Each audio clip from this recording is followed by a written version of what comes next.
പഞ്ചാബിൽ സമരം കടുപ്പിക്കുകയാണ് അവിടെ കർഷക സംഘടനകൾ. അവിടെയും ബി.ജെ.പിയെ സംബന്ധിച്ച് വലിയ തിരിച്ചടിയാണ്.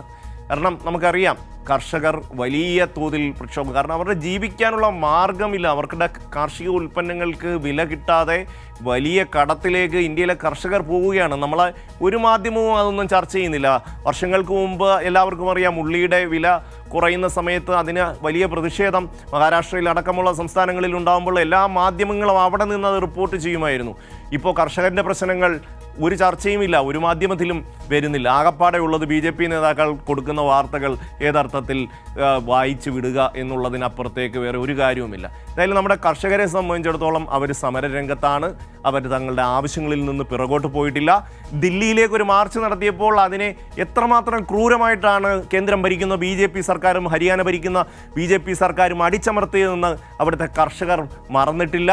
അതുകൊണ്ട് തന്നെ ബി.ജെ.പി സ്ഥാനാർത്ഥികളുടെ വീടുകൾ വളഞ്ഞ് ധർണ്ണ നടത്തിയ കർഷകരെ പോലീസ് തടഞ്ഞെങ്കിലും കർഷകർ പിന്മാറിയിട്ടില്ല. ഇത് പഞ്ചാബിലാണ്. അവിടെ ആം ആദ്മി പാർട്ടി വളരെ ശക്തമായി നിൽക്കുകയാണ്. ബി.ജെ.പിക്ക് അവിടെ പ്രത്യേകിച്ച് വലിയ റോളൊന്നുമില്ല. എങ്കിൽ പോലും കർഷകർ വലിയ പ്രതിഷേധമാണ് അവിടെ നടത്തുന്നത്. ആ വാർത്തയിലേക്ക്. 57 മണ്ഡലങ്ങൾ ജനവിധി തേടുന്ന 7ാം ഘട്ടത്തിന്റെ പ്രചാരണം മുന്നണികൾ ശക്തമാക്കുമ്പോഴാണ് ബി.ജെ.പിക്ക് കൂടുതൽ വെല്ലുവിളി ഉയർത്തി കർഷക സമരം ശക്തമാകുന്നത്. പഞ്ചാബിലെ 13 മണ്ഡലങ്ങളിൽ അവസാന ഘട്ടത്തിൽ വോട്ടെടുപ്പ് നടക്കാനിരിക്കെയാണ് ഇന്ന് ബി.ജെ.പി സ്ഥാനാർത്ഥികളുടെ വീട് കർഷകർ വളഞ്ഞത്. ജലന്ധറിലും പട്യാലയിലുമാണ് കർഷകർ ധർണ്ണ നടത്തിയത്. ജലന്ധറിലെ ബി.ജെ.പി സ്ഥാനാർത്ഥിയും സിറ്റിംഗ് എംപിയുമായ സുശീൽ കുമാർ റിങ്കുവിന്റെ വീടിനു മുന്നിൽ പന്തൽ കെട്ടി ധർണ്ണ നടത്തിയ കർഷകരെ പോലീസ് തടഞ്ഞെങ്കിലും കർഷകർ പിൻവാങ്ങാൻ തയ്യാറായില്ല.